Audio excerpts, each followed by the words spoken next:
우리 사회 구석구석 인권 현장을 꼼꼼히 들여다보고 인권을 바로 세우는 인권 새로 고침, 매주 화요일마다 함께하는 박래군 사회복지재단 상임이사님 나와 계십니다. 안녕하세요. 예, 안녕하세요. 네.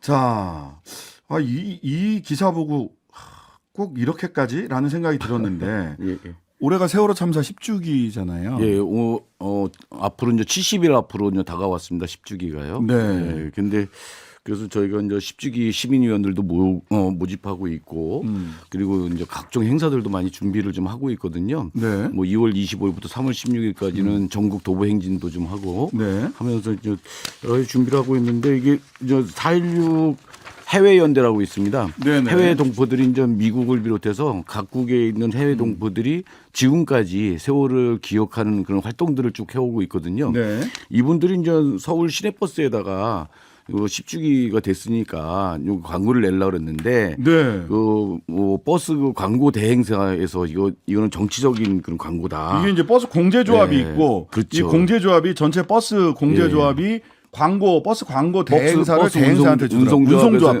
광고 대행사한테 준 건데 예. 거기서 이제 그 정치 편향 또 여론 분열 소지가 있는 광고이기 때문에 못한다라고 이제 했었고요. 뭐 이전에도 저 지하철에다 광고하려고 했는데 계속 못하고 이제 그랬습니다. 이게 세월을 기억하자라고 하는 게 왜 정치적인 광고인지 전 참 이해할 수가 없어요. 그러니까요.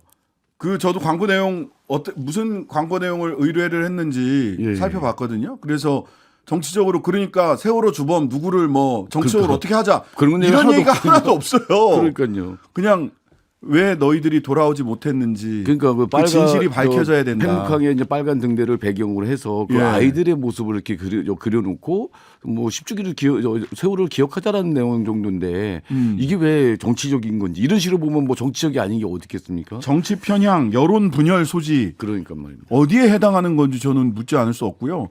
이게 이태원 참사 그 특별법 예. 거부할 때 똑같은 얘기. 얘기를 예. 했단 말이죠. 대통령실에서도 예. 국론 분열. 예. 그런 식으로 대하는 게 너무 그렇고 그래서 이게 재난 참사를 가지고 이런 식으로 좀 접근하는 게 결국 이제 재난 참사를 기억 못하게 만드는 거잖아요. 기억하지 말자라고 하는 거잖아요. 네. 그러면 이제 거기로부터 교훈을 못 갖게 되고 그러면 또 다시 이제 똑같은 유형의 그런 비극들이 다시 또 재발될 수 있다라고 하는 것들에 대해서 좀 유념해 봤으면 좋겠습니다. 네. 자, 진실을 밝히자라고 하는 것이 정치적인 거고 여론을 분열하고 국론을 분열하는 것인가? 예. 뭐 묻고 싶습니다. 자, 오늘은 학생인권 조례 관련 이야기를 좀 본격적으로 나눠볼 생각인데요. 먼저 우리가 한번 소개를 했죠. 지난해 말에 충남 도의회에서 네. 전국 최초로 폐지 조례안이 통과가 돼서 드디어 학생인권 조례가 그럼 이제 다른 지역까지 줄줄이 예. 통과가 되는 게 아닌가라고 했는데 그 충남교육감이 재의를 요구했고 예. 재표결을 했는데 결과가 재밌게 나왔네요. 그렇죠. 3표 차인가 이 정도로 해갖고 부결됐습니다. 이게 3분의 2가 넘어야 되거든요. 예. 2표 차이로 이렇게 되는데 이 학생인권 조례뿐만 아니라 충청남도에서 지난번에도 저희가 소개를 한 게 있었는데 그 페미니즘 도서라든지 네, 젠더 성소수와 관련된 관련한 도서 이런 부분들 같은 경우는 이제 치우라라고 해가지고 보관 창고에다가 그래서 보존 가치 있는 도서관에서 찾아볼 수가 없게끔 만들기도 했거든요. 보관 창고에다가 넣어놨다고 그랬죠. 충청남도가 좀 희한한 이런 저건데 그래서 이제 그 폐지까지 됐다가 다시 이제 재의결을 해서 이제 폐지시키려면 3분의 2가 돼야 되거든요. 네네. 3분의 2 쫙 2표 모자라서 이제 부결이 돼갖고 그래서 충청남도 학생인권 조례는 다시 이제 살아나게 된 거죠. 요거 보니까 전체 그 충남 도의회가 47명인데 그렇죠. 국민의힘이 34명, 민주당이 12명, 무소속이 1명이에요. 근데 이거 표결할 때 보니까 43분이 표결을 해서 찬성이 29명만 나오면 재결이 되는 건데 예. 찬성이 27명, 반대가 13명, 기권이 3명. 예. 국민의힘에서 최소한 3명 이상이 반대 내지는 기권으로 갔다. 글쎄 말입니다. 이분들도 도저히 찬성하기가 국민의힘 어려웠나 봐요. 의원들도 맞습니다. 이 학생인권 조례가 이걸 해갖고 학교로 많이 변화시켰거든요, 사실요. 네네. 예, 학생인권 조례가 이제 도입이 됐든 안 됐든 지금 7개 이제 시도에서 이제 이게 시행이 되고 있는데 그 전까지 이제 학교에서 일어나고 있었던 여러 가지 이제 그런 부조리한 사항들 많이 바꿨습니다. 근데 이거에 이제 교권하고 충돌한다. 마치 이제 학생인권 조례 때문에 교권이 추락했다. 침해된다 이렇게 하는 얘기를 것처럼 하고 있어요. 막 만들어가고 있는데 예. 뭐저 교사들도 그렇게 얘기를 안 하고 있거든요. 네. 학생인권 조례 때문이 아닌 거라는 걸 제가 여기 방송에서 계속 말씀드렸고 다른 언론에서도 계속 짚었잖아요. 실제로 이제 교권 침해하는 거는 학생인권 조례 학생들이 하는 게 아니라 학부모들이 하는 거고 네. 뭐 심센 학부모님들 뭐 이런 부분들이 좀 하는 거고 책임져야 될 부분들 책임 안 지고 그러면서 교권 침해가 일어나고 이렇게 되는 건데 이런 부분들은 간과한 채로 마치 학생인권 조례 때문에 교권이 침해되는 것처럼 추락하는 것처럼 이렇게 몰고 가는 것 자체가 참 너무 뭐랄까 너무 비이성적이죠. 프레임 같아요. 예. 그게 이제 통계로도 다 드러나는데요. 사실 학생인권 조례가 있는 곳에서 교권 침해 신고 건수가 오히려 줄죠. 예. 더 적습니다. 예. 그러니까 학생의 인권이 보장되어야 교사의 인권도 같이 인권 존중하는 공동체가 되어야 서로의 인권이 같이 보장이 그렇죠. 되는 예, 것이지 맞습니다. 예. 누구의 인권이 올라가면 누구의 인권이 짓밟혀진다. 그 이건 학생인권 조례가 지금 뭐 좀 개정해야 될 부분도 있겠죠. 그런데 뭐 네. 개정을 하자라고 하면서 이렇게 가면 되는데 이걸 아예 없애자라고 하는 것 자체가 참 언어 도단입니다. 자, 그러면 이쯤에서 이 학생인권 조례 폐지하면 안 된다라고 말씀을 쭉 해오신 충남 인권교육활동가 모임 붓들의 이진숙 활동가 충남 상황 어떤지 직접 한번 들어보겠습니다. 나와 계시죠? 네, 안녕하세요. 네네. 자, 제가 제일 궁금한 건 아까 표 계산을 해보니까 국민의힘에서 3표에서 4표 정도가 이탈을 네. 했더라고요. 네. 이거 이탈표 나온 이유가 뭔지 좀 분석이 되십니까? 저는 뭐 이미 그럴 거라고 아. 작년에 전망하고 발표한 바가 있는데요. 아, 네. 예, 저희가 경험이 있기 때문에 그렇습니다. 네. 이미 2018년에 그 지금 국민의힘의 전신이죠.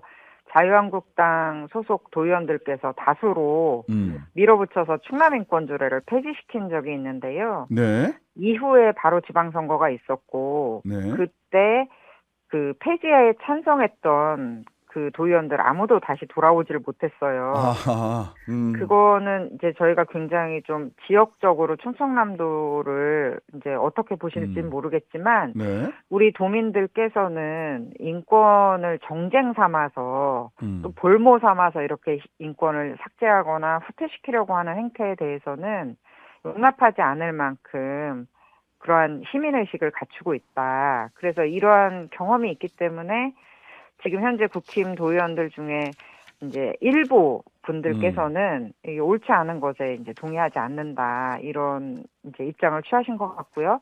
아직 많은 다수 의원들께서 이제 뭐 속이야 어떤지 모르겠습니다만 이제 표결에 그렇게 찬성 표결을 하신 것에 대해서는 좀 답답한 마음이 있습니다. 네. 자, 개신교계 중심으로 해서 3월 중에 폐지 조례안 다시 발의하겠다. 네. 이렇게 밝히고 있고 다수당인 충남도의회 국민의힘 의원들도 총선 전에 재추진하겠다라는 입장을 밝히고 있습니다. 네. 이거 다시 그냥 뭐 3월 달에 바로 다시 재추진되는 겁니까? 어떻습니까? 뭐 일단 국힘 의원들께서는 이제 의회에 관련 절차에 대한 이제 적법성에 대한 문의를 하시고 있는 것으로 알고 있고요. 네. 아마 법적으로 문제가 되지는 않을 거라고 봅니다. 다시 절차가. 추진하는 것이. 네네. 그러나 이제 이게 이미 저희가 그 시민들이 학생인권조례 폐지안을 냈을 때 네. 이걸 의회가 처리하는 것에 대해서 시민단체에서 법원에 이제 소송을 걸었거든요. 네네. 이러한 이렇게 이 인권조례를 폐지하는 것 자체가 일단 그 옳지 않고 또 네. 이 서명을 받는 과정에서 여러 이렇게 불법적인 일들이 있다. 동일한 서명이 여러 개 있다든지 뭐 이런 것들이 있어서 네. 법원에 저희가 소송을 한 게 있는데 이 1월 달에 법원에서 인용을 했단 말이에요. 이 집행을 정지하는 결정을 내린 바가 있어요. 네. 그러니까 이제 의원들이 시민들이 낸 폐지 조례안이 안 되니까 우리가 의원 발의로 내서 폐지하겠다 했던 것이고 아, 그게 이제 1차로 통과됐다가 2차 제2에서 이제 부결된 것이잖아요. 네네. 그런데 지금 이 와중에 이것을 또다시 추진하겠다라고 하는 것은 매우 비상식적이고 경우가 없다라고밖에 볼 수 없는 것인데 지금 시민들이 지켜보고 있다라는 것을 이분들께서 염두에 두셔야 되지 않을까 이렇게 생각합니다. 네네. 폐지되어야 한다. 학생인권 조례가 폐지되어야 한다라는 측의 주장은 크게 보면 두 가지인 것 같아요. 하나는 학생의 인권만을 강조함으로 인해서 교권이 추락했다라는 게 하나. 네. 두 번째는 학생인권 조례의 성적 지향, 성별 정체성, 임신과 출산에 대한 잘못된 인권 개념을 추종케 한다. 이 학생인권 조례가. 이게 크게 두 가지인 것 같습니다. 각각 이 주장에 대해서 어떤 판단하고 계시는지 의견 좀 주시죠.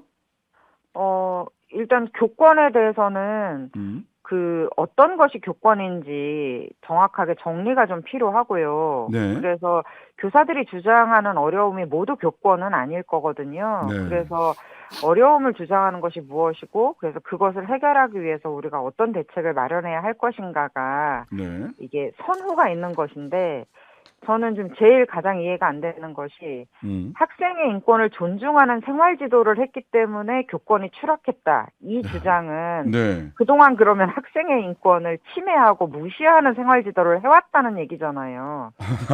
이건 말이 안 되는 거잖아요. 말을 뒤집어보니 또 그렇게 해석될 네. 수도 있네요. 예. 오히려 어떻게 하면 학생의 인권을 존중하면서 생활 지도를 할 수 있을지가 필요한 것이지 과거에 체벌이나 폭력이 횡행했던 시기로 돌아가자. 이거는 올바른 답이 아니고요. 네. 두 번째. 성별 정체성이나 성적 지향 뭐 이런 정체성을 이유로 한 차별은 용납되지 않는다는 것이 이미 우리의 상식이고 이것을 규범으로 가져가자라고 계속 우리가 주장하고 있는데 네.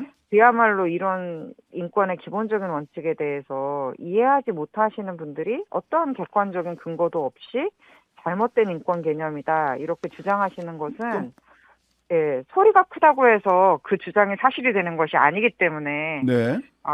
안타까운 마음입니다. 이게 이제 동성애 교육하고 있다. 학생인권 조례가. 그렇죠. 예. 그러니까 단적으로 얘기하면 그렇게들 많이 얘기하시더라고요. 동성애를 조장한다. 뭐 동성애 조장한다. 예. 조장이 될까요? 조장이 안 되는 거죠. 그게 누가 하라고 부추긴다고 되는 게 누가 아니죠. 하라고, 부추긴다고 되는 것이 아니잖아요. 정체성 문제는. 예, 알겠습니다. 자, 어쨌든 3월에 재추진한다고 하는데 충남 지역 시민사회는 어떻게 대응을 예정인지. 네, 저희는 일단 모든 사람이 그 예외 없이 사람답게 존중받아야 한다라고 하는 이런 믿음을 시민들과 함께 가지고 앞으로 행동을 할 예정입니다. 네. 이제 바라는 바가 있다면 시민들께서 지금 이 국민의힘에서 이런 무리하게 정말 경우 없이 이런 일들을 추진하는 것에 대한 답답함 이런 것들 때문에 자칫 이 정치에 대한 냉소를 가지시지 않을까 좀 우려가 많이 되는데요. 네. 사실은 좋은 정치가 있어야 우리의 삶이 좋아지잖아요. 네. 어떻게 보면 정치는 우리에게 필수적인 것인데 모든 사람이 존중받을 수 있는 좋은 세상이 될 수 있으려면 우리가 근로기준법에 직장 내 괴롭힘 방지를 넣어서 일하는 노동자들을 보호하듯이 모든 시민들이 인권 침해가 되지 않도록 차별금지법, 인권기본법, 그리고 전국에 어디에 살든 학생으로서의 인권이 보장될 수 있는 학생인권법 이런 것들을 제정하고 사회가 나아갈 수 있도록 더 관심 가져주시고 함께 해주시길 부탁드리겠습니다. 네, 오늘 말씀 감사합니다. 충남 인권교육 활동가 모임 붙들의 이진숙 활동가였습니다. 감사합니다. 네, 고맙습니다. 자, 충남뿐만 아니라 지금 서울도 그렇죠. 지금 학생인권 조례 폐지 아까 이제 흥전등하죠. 이준숙 씨하고 이제 전화 통화도 했었는데요. 이제 충청 지역을 비롯해서 이제 지역의 지방의 이제 인권 단체들이 굉장히 소수이기도 하고 네. 되게 이제 좀 작은 단체들이거든요. 근데 네. 그럴 때마다 이런 거 이제 대응을 안 하고 너무 힘이 든 거죠. 서울은 그래도 좀 그래도 낫습니다. 그래서 네. 지난해 이제 서울시의회에서 이제 학생인권조례 폐지하니 이제 가결시키를 좀 방침이었었는데 네. 지금 이제 법원에 의해서 일단 제지가 돼 있는 상태이거든요. 근데 이제 이게 미뤄져 있는데 근데 좀 이후에도 이제 뭐 국민의힘 의원들이 이제 다수이기 때문에 학생인권조례를 폐지하려고 하는 그런 움직임들은 계속되고 있는 상황입니다. 이제 학생인권조례가 이렇게 이제 폐지가 된다든지 이렇게 되는 게 여기뿐만이 아니라 지금 그 7개 이제 시도에서 이제 시행이 되고 있잖아요. 네. 모든 데서 지금 얘기가 되고 있는데 이게 이제 그 아까 이제 뭐 인터뷰 중에 나왔지만 동성애 반대 세력들이 좀 있거든요. 이거를 자꾸 이제 걸고 넘어지는 겁니다. 그러면서 자꾸 이제 교회, 개신교 교회 쪽 이런 쪽에서 이제 이 학생인권 조례에 대한 잘못된 저거를 좀 주장하면서 이 학생인권 조례가 동성애 조장한다 이런 식으로 이제 몰아가면서 이제 계속 압박을 하는 거거든요. 네. 이렇게 되니까. 지금 우리가 인권 문제 좀 다뤄야 될 게 굉장히 많이 있거든요. 사실 네. 이제 진전을 시켜야 되는데 인권을 또 후퇴시키자라고 하는 이런 움직임에 대응하는 걸로 바꿔야 된다는 게 상당히 참 우울한 일이죠. 네. 자, 서울시 조희영 교육감은 학생인권 조례는 폐지, 과거로 돌아갈 게 아니라 시대에 맞게 보완해야 된다라는 입장을 밝히고 뭐 1인 시위도 하고 막 그러시더라고요. 네, 서울시의회 앞에 가서. 앞으로 학생인권 조례 관련 내용 정부와 정치권에서 어떤 식으로 보완해 가야 될까요? 그 학생인권을 어떻게 보장해야 될 것이냐를 좀 갖고 좀 논의를 했으면 좋겠어요. 학생인권 조례가 무슨 뭐 동성애니 이렇게 말도 안 되는 근거 없는 이런 걸 하지 말고 지금 학교의 현실이 어떤지 그래서 학생인권을 어떻게 보장하고 그와 함께 이제 교사의 인권도 어떻게 보장해 줄 것인지 이런 거에 대한 어떤 대책들을 좀 근본적인 것부터 현실에 맞게 좀 얘기를 좀 해갔으면 좋겠는데 이런 게 안 된 쪽에서 말도 안 되는 마타도어식으로 이렇게 이제 하면서 이렇게 폐지하자라고 하니까 좀 안 되는 거죠. 그래서 이런 부분들에 대해서는 좀 우리가 학교 현실을 좀 제대로 보고 알겠습니다. 어떻게 상호 그 구성원들의 인권을 존중할까 이런 방향으로 알겠습니다. 논의가 좀 진행됐으면 좋겠습니다. 박래군 4.16재단 상임이사였습니다. 감사합니다. 예, 고맙습니다. 하루 종일 기다려지는 진짜 시사. 평일 저녁 6시 5분 신장식의 뉴스 하이킥.